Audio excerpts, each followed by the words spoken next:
le 13e chapitre de Matthieu.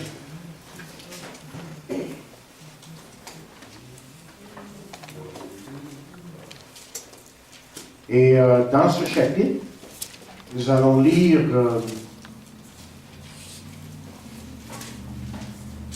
à partir du verset 24. Et je vais demander à Céline si elle pourrait nous lire très fort, qu'on l'entende, les versets 24 à 30. Et ensuite, on va lire de 36 à 43. Okay? Alors, Matthieu 13, 24 à 30. Ensuite, 36 à 43. Il leur proposa une autre parabole, et il dit, « Le royaume des cieux est semblable à un homme qui a semé une bonne semence dans son champ. Mais pendant que les gens dormaient, son ennemi vint, sema de l'ivraie parmi le blé, et s'en alla. Lorsque l'herbe eut poussé et donné du fruit, l'ivraie parut aussi. Les serviteurs du maître de la maison vinrent lui dire, « Seigneur, n'as-tu pas semé une bonne semence dans ton champ? D'où vient donc qu'il y a de l'ivraie? » Il leur répondit, « C'est un ennemi qui a fait cela. » Et les serviteurs lui dirent, « Veux-tu que nous allions l'arracher? » « Non, dit-il, de peur qu'en arrachant l'ivraie, vous ne déraciniez en même temps le blé. Laissez-le croître ensemble, l'un et l'autre, jusqu'à la moisson, et à l'époque de la moisson, je dirai au moissonneur, arrachez d'abord l'ivraie, et liez-la en gerbe pour la brûler, mais amassez le blé dans mon grenier. » Au verset 36. Alors, il renvoya la foule et entra dans la maison. Ses disciples s'approchèrent de lui et dirent, « Explique-nous la parabole de l'ivraie du champ. » Il répondit, « Celui qui sème la bonne semence, c'est le Fils de l'homme. Le champ, c'est le monde. La bonne semence, ce sont les fils du royaume. L'ivraie, ce sont les fils du malin. L'ennemi qui l'a semé, c'est le diable. La moisson, c'est la fin du monde. Les moissonneurs, ce sont les anges. Or, comme on arrache l'ivraie et qu'on la jette au feu, il en sera de même à la fin du monde. »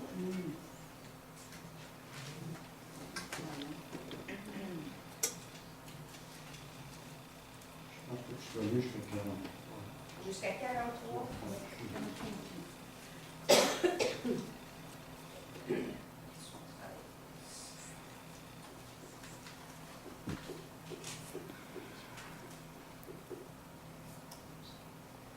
Le Fils du monde enverra ses anges qui arracheront de son royaume tous les scandales et ceux qui commettent l'iniquité.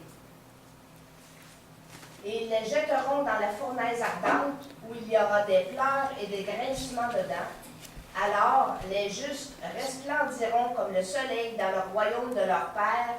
Que celui qui a des oreilles pour entendre, entende. Courbons-nous dans une autre prière. Et Père, encore une fois, nous venons à ta parole et c'est par ton Saint-Esprit que nous pouvons comprendre cette parole. Nous avons besoin de ton aide pour comprendre le sens de ces paroles, mais pour aussi l'application dans nos vies personnelles. Et je prie que ce matin, tu puisses disposer le cœur de tous et chacun. Malgré les moments difficiles, les épreuves, les soucis, les anxiétés, nous savons que nous avons besoin maintenant d'être à l'écoute de ta parole. Et que nous puissions ouvrir largement nos cœurs pour recevoir de toi. Et cela, nous le prions dans le nom de Jésus. Amen. Alors, ce matin, nous allons continuer nos messages sur les paraboles du royaume des cieux ou le royaume de Dieu. Durant son ministère, Jésus, comme vous le savez, a souvent parlé en parabole. Il y a une parabole, je vous le rappelle, c'est une comparaison très souvent entre deux choses. Jésus a parlé en parabole, comme nous dit le texte lui-même, afin de garder les mystères du royaume pour ceux qui croiraient en lui. Vous vous rappelez ce que Jésus a dit au verset 10 et 11. Hein? Il dit, les disciples s'approchèrent de lui, lui dirent, pourquoi parles-tu en parabole au verset 11? Jésus leur répondit, parce qu'il vous a été donné de connaître les mystères du royaume des cieux, et que cela ne leur a pas été donné. Donc, ne leur a été donné. Voyez, dans un sens, ce qu'on peut dire, c'est que Jésus n'avait aucune intention de révéler les grandes vérités du royaume à ceux qui le rejetaient comme Messie. Et c'est pour cela que nous lisons à quelques reprises, au moins à 2 reprises ici dans ce chapitre, ces paroles au verset 10, et ensuite un peu plus loin au verset 36, lorsqu'il est dit « les disciples s'approchèrent de lui ». C'est aux disciples qu'il a expliqué les choses. Parce que vous voyez, s'il y a un principe qui ressort de la parole de Dieu, très clairement, c'est qu'il n'est pas donné à l'homme de connaître les choses de Dieu à moins que cet homme-là ouvre son cœur à Dieu. C'est pour ça que Paul va dire quelque chose comme suit. Mais l'homme naturel ne reçoit pas les choses de l'Esprit de Dieu, car elles sont une folie pour lui, et il ne peut le connaître, ou les connaître, parce que c'est spirituellement qu'on en juge. Et parfois vous vous dites peut-être, j'aimerais connaître les choses de Dieu. Comment est-ce que je peux arriver à comprendre les choses de Dieu?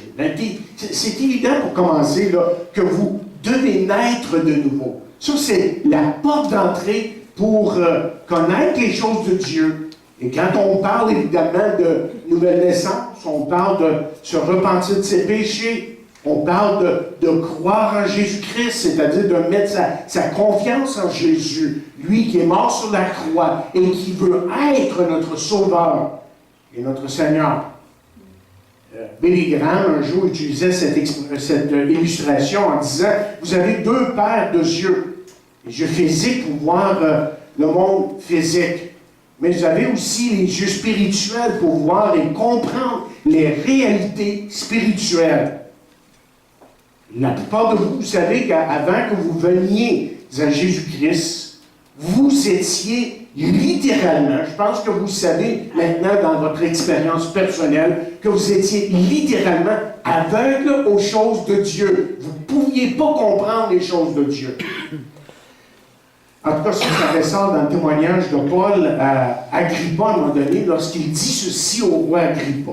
Il dit, « Je t'ai choisi du milieu de ce peuple et du milieu des païens, vers qui je t'envoie, afin que tu ouvres leurs yeux, pour qu'ils passent des ténèbres à la lumière et de la puissance de Satan à Dieu, pour qu'ils reçoivent par la foi en moi le pardon des péchés et l'héritage avec les sanctifiés. » Jésus a dit, évidemment, lui-même, en vérité, je vous le dis, celui qui écoute ma parole et qui croit celui qui m'a envoyé a la vie éternelle. Et il ne vient point en jugement, mais il est passé de la mort à la vie. Le chapitre 13, encore une fois, de Matthieu est extrêmement important dans la parole de Dieu parce qu'il nous parle du royaume de Dieu, mais surtout, il nous parle du royaume de Dieu et la façon que Dieu, lui, le voit. Vous voyez, dans l'Ancien Testament, les prophètes avaient parlé à maintes reprises du royaume de Dieu comme étant une place de grand bonheur et où l'harmonie régnerait. Une place où le Messie viendrait établir son royaume, ou, si vous voulez, plutôt son trône.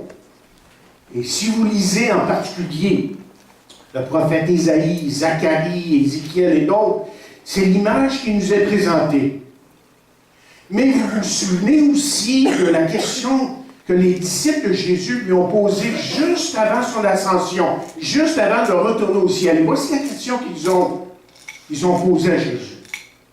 Ils ont dit, « Seigneur, est-ce en ce temps plutôt que tu rétabliras le royaume d'Israël? » C'est-à-dire, Vas-tu accomplir ce que les prophètes ont annoncé et maintenant établir ton royaume?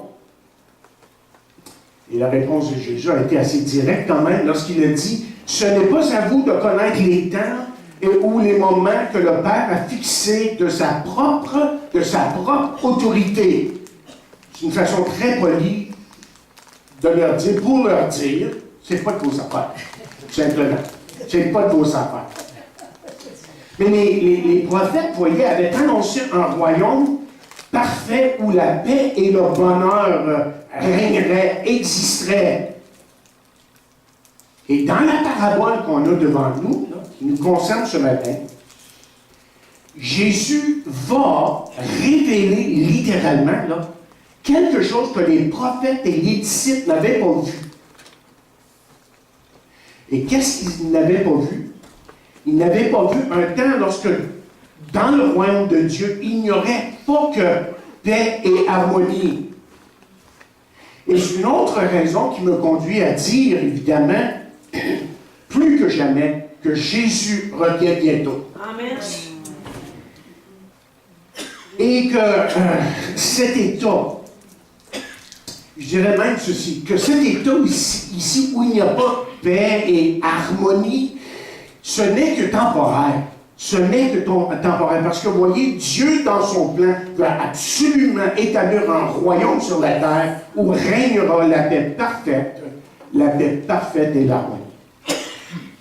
Chers amis, ce que Jésus ce que Jésus ajoute ici, ce que Jésus veut que nous comprenions ce matin, et ce qu'il a voulu que les disciples comprennent, et l'ont compris peut-être plus tard, pas à ce moment-là, évidemment, c'est qu'on n'est pas encore là. C'est ce que Jésus veut enseigner dans la parabole que nous avons devant nous aujourd'hui. Et j'ajouterais que cette parabole qu'on a devant nous, là, c'est aussi une parabole extrêmement pratique. Mais une parabole qui n'est pas bien comprise par bon nombre de gens. Alors, on va la regarder de plus près. Qu'est-ce que Jésus est en train de nous enseigner dans cette parabole? Regardons de nouveau les versets 24 à 30. Parce que vous voyez, les images que Jésus utilise dans ces versets étaient choses connues dans ce temps-là en Palestine. Nous voyons là un fermier qui sème de la bonne semence sur son terrain. Et durant la nuit, qu'est-ce qu'il apprend? C'est que son ennemi est venu semer de l'ivraie, c'est un mauvais arbre évidemment, dans son champ, parmi le blé. Et l'ivraie, vous voyez, ce qu'il faut comprendre ici, était l'ennemi mortel du fermier. Et lorsque le blé et l'ivraie poussaient ensemble au début de la saison, on nous dit qu'il était presque impossible de voir la différence entre les deux. Et c'est seulement vers la fin de la saison qu'on pouvait voir que l'ivraie avait une couleur plutôt grisâtre. En plus, on rajoute ceci, durant la croissance et du blé et de l'ivraie, les racines s'entrelaçaient. Les racines s'entrelaçaient. Donc, il était impossible d'enlever l'ivraie sans endommager le blé. Il fallait attendre à la récolte pour faire le triage. Et en plus, on ajoute, parce que j'ai fait des recherches sur ceci, on ajoute que c'était les femmes qui faisaient le travail, principalement. L'image ici d'une personne qui va semer l'ivraie dans le champ de l'autre était vraiment une réalité dans le temps de Jésus. Je veux que vous compreniez ici. Là. Parce que si une personne voulait se venger, si quelqu'un voulait se venger de quelqu'un, il pouvait que semer de l'ivraie dans le champ de l'autre. Et c'était, on nous dit dans ce temps-là, une des pires cruautés qu'on pouvait faire. Et c'était devenu tellement un problème dans ce temps-là que les Romains avaient passé une loi rendant cet acte tout à fait criminel. Bon, là, on va essayer de comprendre de quoi est-ce que Jésus est en train de parler ici exactement. Là. Parce que c'est une parabole pour essayer de trouver le sens. D'abord, le verset 37, vous pouvez suivre le texte là, au fur et à mesure que Céline le met sur l'écran. Le verset 37 identifie pour nous le semeur. Et c'est le Fils de l'homme, c'est-à-dire Jésus-Christ lui-même. Et ensuite, au verset 38, on identifie le chien comme étant le monde. Et aussi, la semence est identifiée là, comme étant les fils du royaume. Remarquez que dans la première parabole dont on a parlé la semaine dernière, là, que la semence était la parole de Dieu. Ici, c'est pas la même chose. Là. OK? La semence, ce sont les fils du royaume. Autrement dit, ceux qui appartiennent à Dieu, ceux qui sont ses enfants. Restez avec moi, là. Ça va prendre un peu de... OK? Vous allez falloir suivre un petit peu ici le texte, là, pour vraiment le comprendre. Mais c'est profond ce que Jésus apporte ici, là. Et ça va nous faire comprendre qu'est-ce qui se passe dans l'Église et dans le monde, même aujourd'hui. D'abord, je veux que vous compreniez que la terre appartient à Dieu. La Bible est claire sur ça. Lorsqu'elle dit dans le psaume 24, verset 1, « À l'Éternel la terre est ce qu'elle renferme, le monde et ceux qui l'habitent. » Donc, Dieu, depuis le commencement des temps, sème, ce mort-là, sème ceux qui lui appartiennent, qui lui appartiennent. Même si, évidemment, si Satan, pour un moment, est le prince du monde, comme Paul nous dit dans Éphésiens, Dieu œuvre parmi les hommes, car la terre, nous dit la parole de Dieu encore une fois, lui appartient. La terre est à lui. Voici une autre façon de le dire. Dieu sème ses enfants partout dans le monde. Et ça, chers amis, c'est l'image de l'Église dans le monde. Donc, qu'est-ce qu'on est en train de découvrir ici partout dans le monde, que ce soit dans l'Amérique, que ce soit dans l'Europe, l'Afrique, l'Asie, Dieu est en train de semer ses enfants partout, comme il le veut. Et ça veut dire que vous et moi, on n'a pas été sauvés. S'il y a une première leçon qu'on peut retirer de ça, c'est qu'on n'a pas été sauvés pour être dans un monastère, à part des autres. Et vous et moi, on est appelés à être dans le monde sans être du monde. Je pense que vous comprenez la différence. Non, on n'est pas Vous rappelez la prière de Jésus. Il a dit, « Je ne te prie pas de les ôter du monde. » Ce que je te prie, c'est de les préserver du monde. Okay? Et pourquoi est-ce qu'on est dans le monde? Bien, foncièrement pour deux raisons. La première raison que je donnerais, c'est afin d'être perfectionnés. Nous avons été placés dans ce monde pour devenir plus grands spirituellement parlant, plus mûrs spirituellement parlant. Évidemment, il y a de ceux qui enseignent qu'on ne doit jamais avoir de problèmes ou d'épreuves, et que nous n'avons qu'avoir une foi en Jésus et qu'on sera même peut-être riche, très riche, pas juste peut-être, mais eux, ils disent qu'on va être riche et on sera sans problème. C'est tellement contraire à ce que Jésus a dit. Vous vous rappelez ce que Jésus a dit à un moment donné? Il dit, vous aurez des tribulations dans le monde, mais prenez courage. J'ai vaincu le monde. Parce que vous voyez, en fin de compte, être victorieux là, dans la vie chrétienne est une attitude et un état d'esprit. Ça n'a rien à faire avec ce que j'ai. Que je sois riche, que je sois pauvre, ça c'est tout à fait à côté du point. Être victorieux, c'est un état d'esprit. C'est l'œuvre de Dieu dans ma vie, que je sois pauvre ou riche. Vous avez sûrement entendu parler de Polycarpe. Polycarpe était père de l'Église et martyr. On lui a demandé de renier Jésus. Et sur le bûcher, avant de mourir, il dit, « Comment puis-je renier celui qui toute ma vie m'a béni et ne m'a fait aucun mal? » Vous voyez, pour cet homme ici, Polycarpe, dans la mort, cet homme était victorieux. Et je vous rappelle ce que je vous ai dit la semaine dernière, en 1 Pierre 5, verset 10. Lorsqu'il est écrit, là, le Dieu de toute grâce, j'ai appelé en Jésus-Christ à sa gloire éternelle. Après que vous aurez souffert un peu de temps, vous perfectionnera lui-même, vous affirmera, vous fortifiera, vous rendra, dit-il, inébranlable. Donc, tout est là, les circonstances et les épreuves sont là pour nous perfectionner, pour nous faire grandir dans la foi. Mais il y a une autre raison pourquoi on est dans le monde, évidemment, et celle-là est plus évidente, peut-être, pour certains, c'est afin d'emmener des hommes et des femmes à Jésus-Christ. Nous avons, autrement dit, été placés sur cette terre pour influencer les hommes à venir, à recevoir, à reconnaître que Jésus-Christ, c'est leur sauveur, qu'il veut devenir leur sauveur. Comment dit, d'amener la mauvaise semence à être une bonne semence.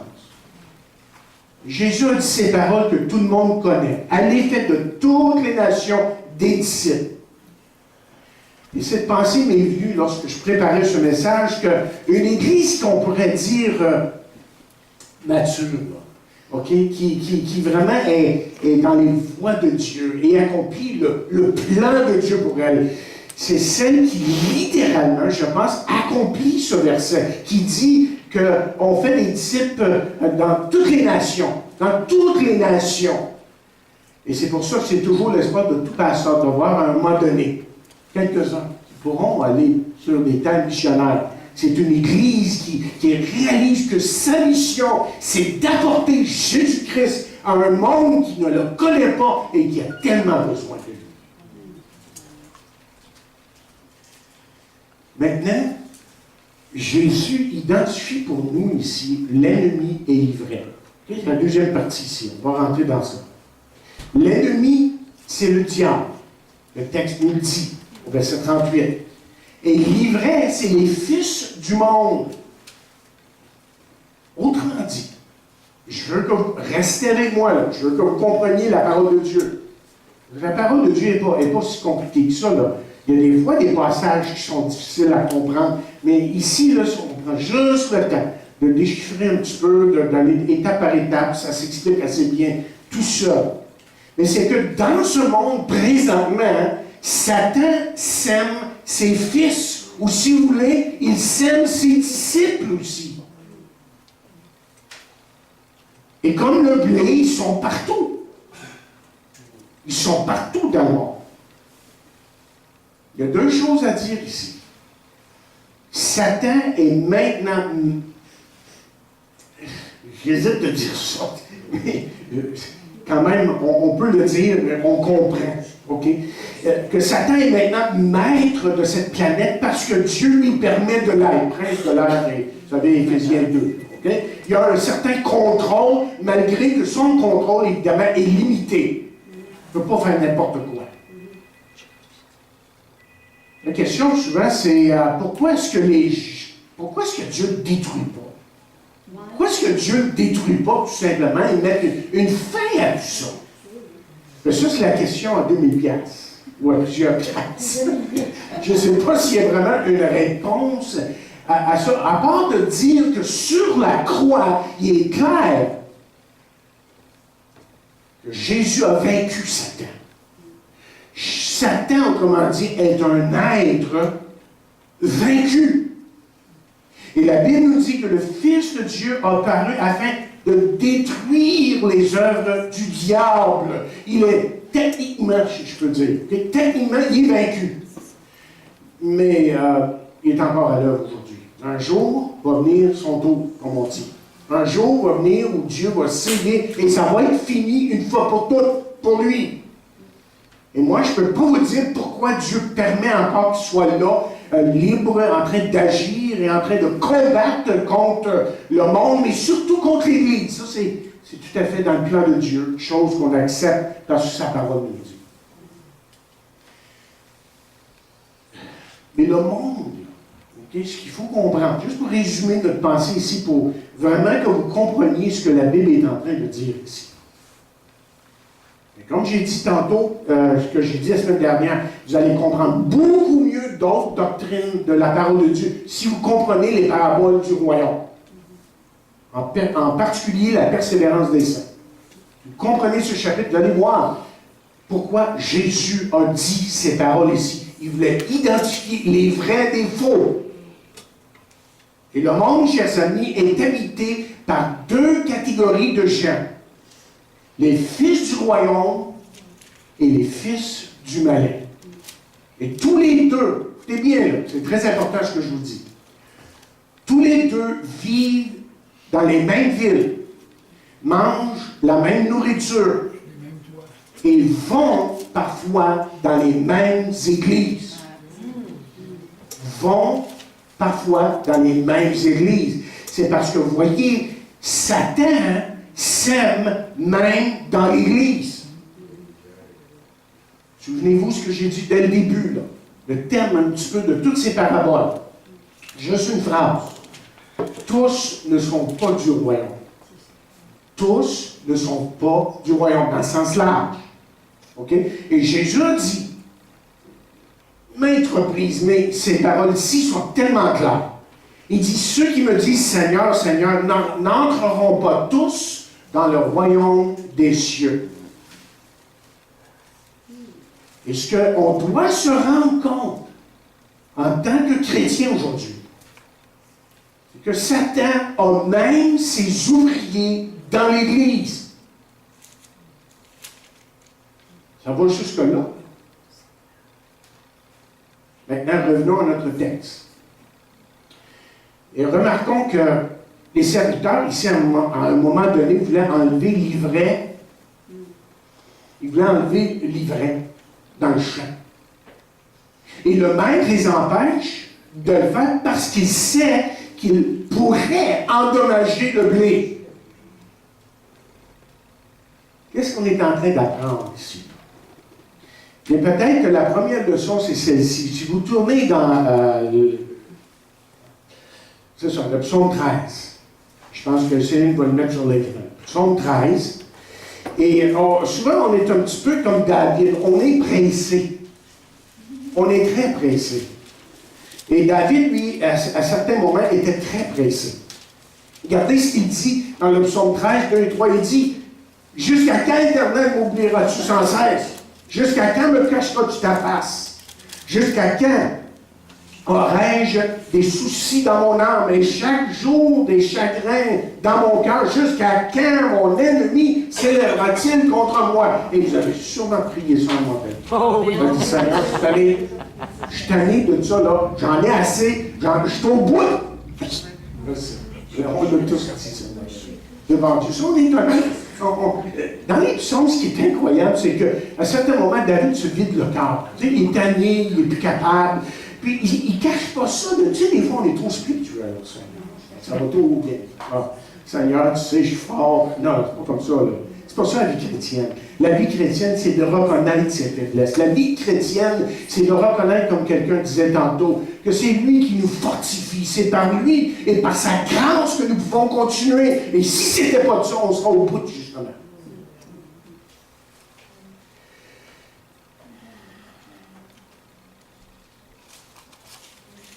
On voudrait justement mettre fin à bien des choses dans nos vies. Mes chers amis, la fin, c'est Dieu qui décide ça.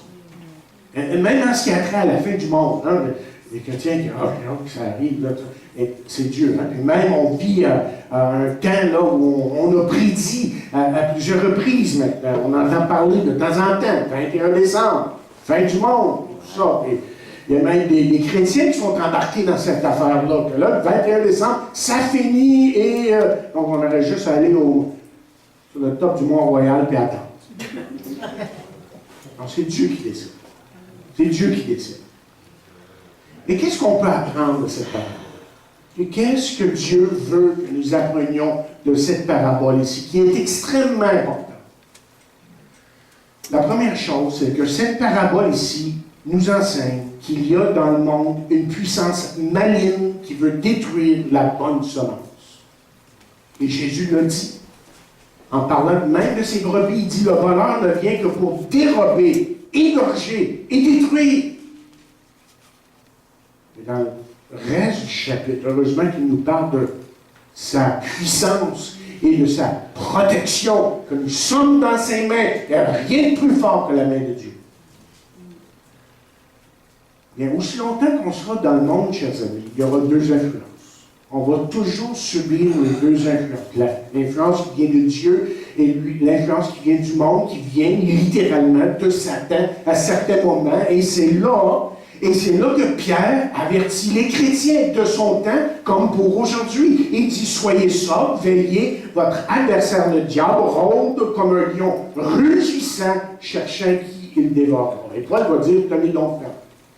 Tenez donc ferme. Mes chers amis, si on peut tenir ferme, c'est parce que nous pouvons nous approcher de lui. Nous avons une libre entrée dans sa présence à cause de ce que Jésus-Christ a fait sur la croix.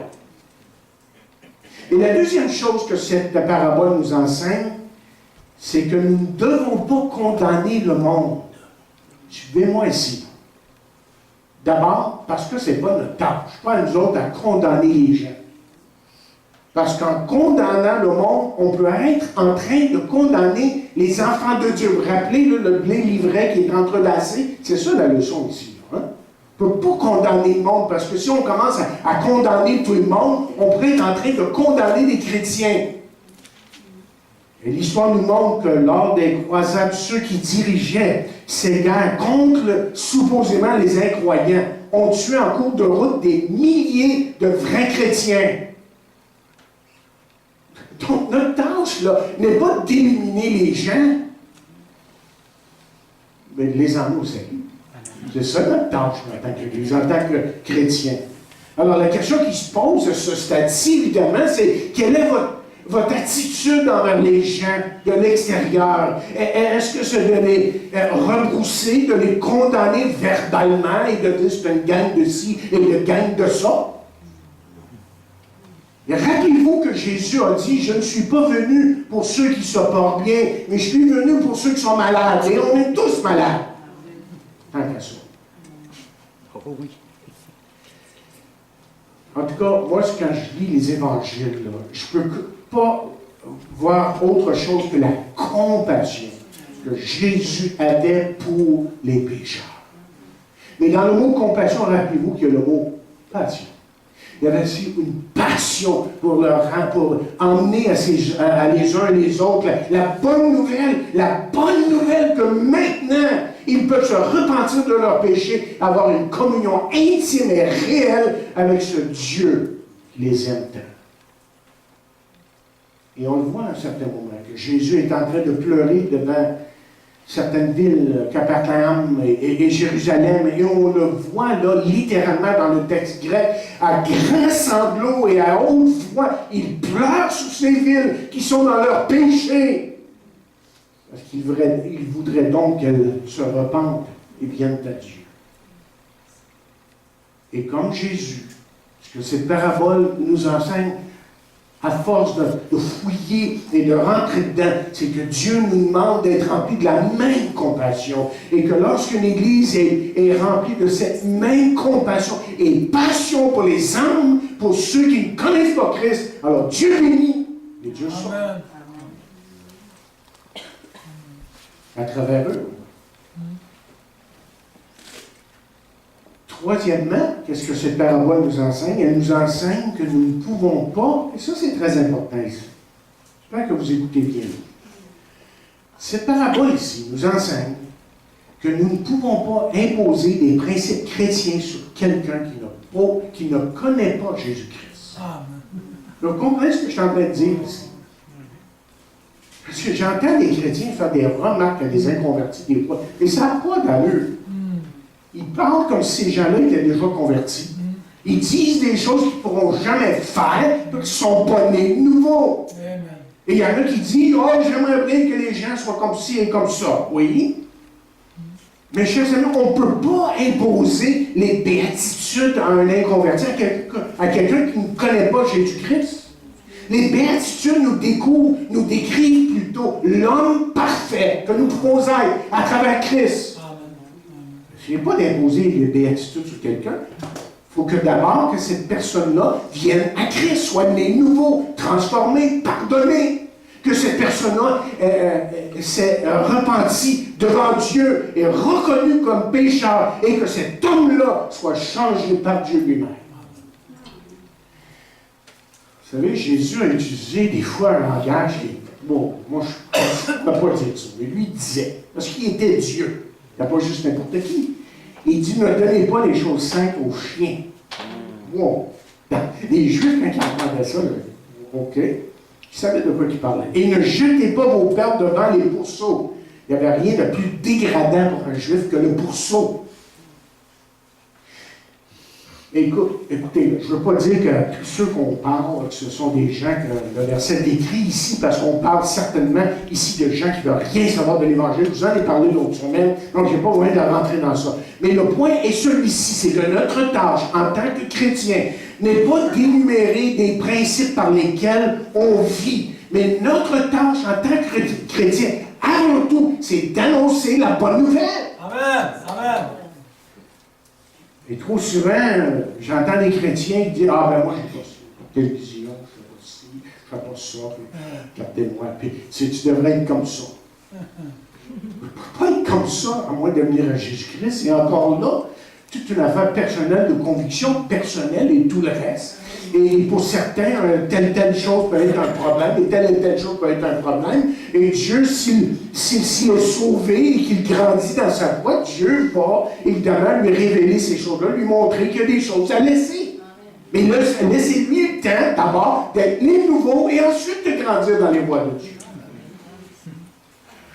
Et quand un chrétien, comme je l'ai déjà entendu, approche les gens comme ça, là, pensez-vous que ces gens-là viennent à l'Évangile? Pas du tout. Une autre religion. Parce que la religion impose des lois, des règles, des choses à faire. Parce que la religion veut toujours se parfaire elle-même. Là. La personne veut toujours se parfaire elle-même. Elle veut montrer qu'elle est sainte quand on est pourri de bord en bord. À cause du péché qui nous a atteints. Et que le seul remède, la seule guérison pour notre âme, c'est Jésus-Christ. C'est le sang de Jésus qui a coulé à la croix du Calvaire, qui pardonne tout et qui fait de vous et de moi des hommes et des femmes nouvelles.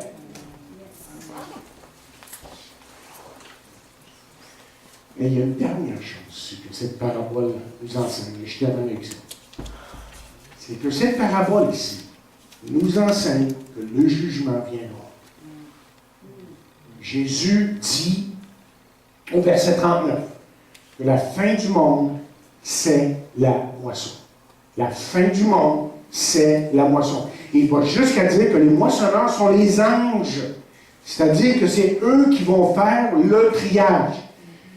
Et là, il y a plusieurs versets que je vais juste vous lire vite. Dans Matthieu 16e chapitre, vous pouvez lire même sur l'écran ici, mais Matthieu 16e chapitre semble confirmer ce que je vous dis dans le chapitre 16 de Matthieu, verset 27. Écoutez qu'il dit « Car le Fils de l'homme va venir dans la gloire de son Père avec les anges, et alors il rendra à chacun selon ses œuvres. » Et ensuite, dans Matthieu 24, quelques chapitres plus loin, voici ce que nous lisons, verset 31.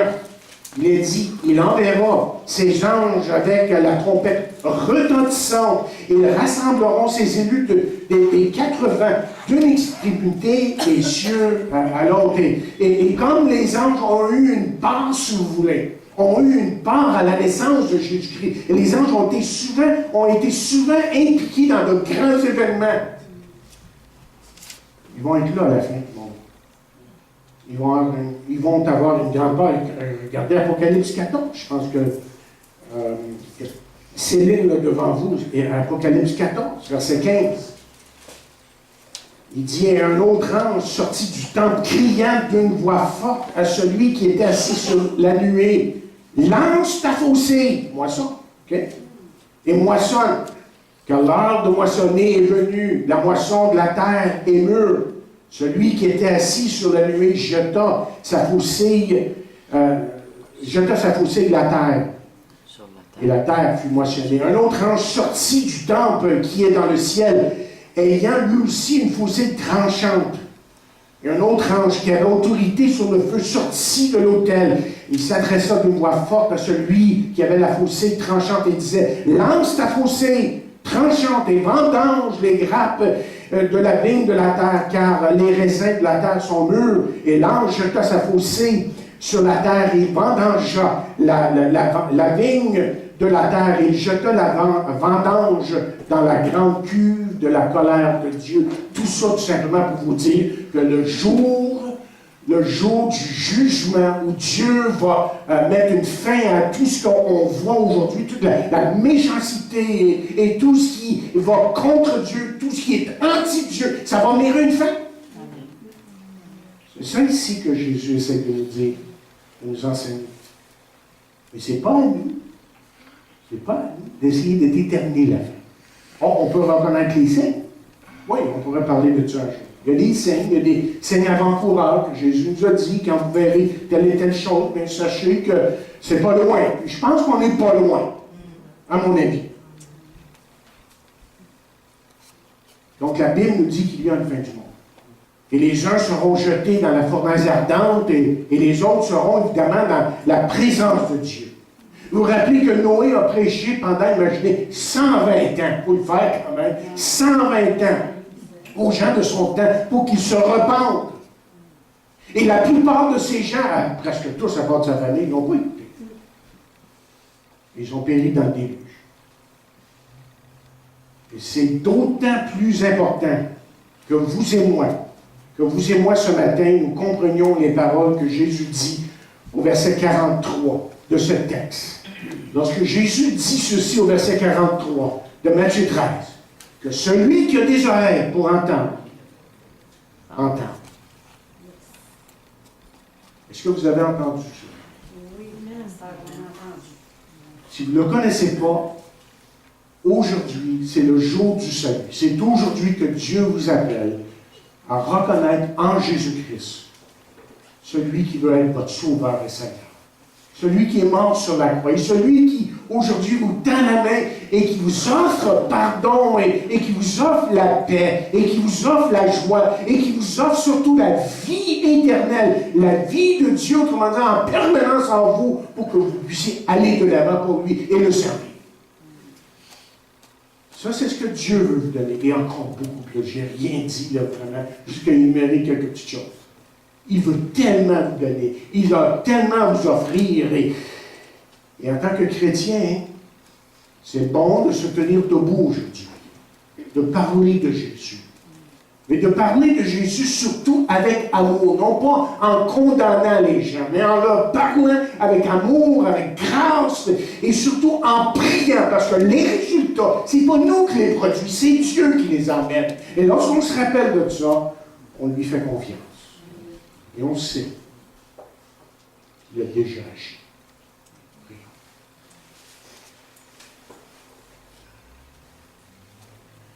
Seigneur, que ta parole, ce matin, entre dans nos cœurs et nous fasse comprendre les choses qui viennent d'en haut. Et que ta parole puisse nous aider même à discerner le vrai et du faux. Et je sais qu'elle le fait déjà. Et que nous puissions ici, dans cette petite assemblée, petite église, nous puissions reconnaître ta main puissante. Puissions, Seigneur, comprendre la vérité qui vient de la parole, de ta parole. Que nous puissions la comprendre, mais, ô Père, que nous puissions aussi la vivre. Et que les gens en nous reconnaissent des hommes et des femmes qui ne parlent pas seulement de Jésus, mais qui vivent pour Jésus, pleinement, jour après jour. Et ça, c'est notre prière. C'est ma prière, et je sais que c'est la tienne aussi. Que nous soyons vrais, réels, et transformés de jour en jour. Amen. Amen.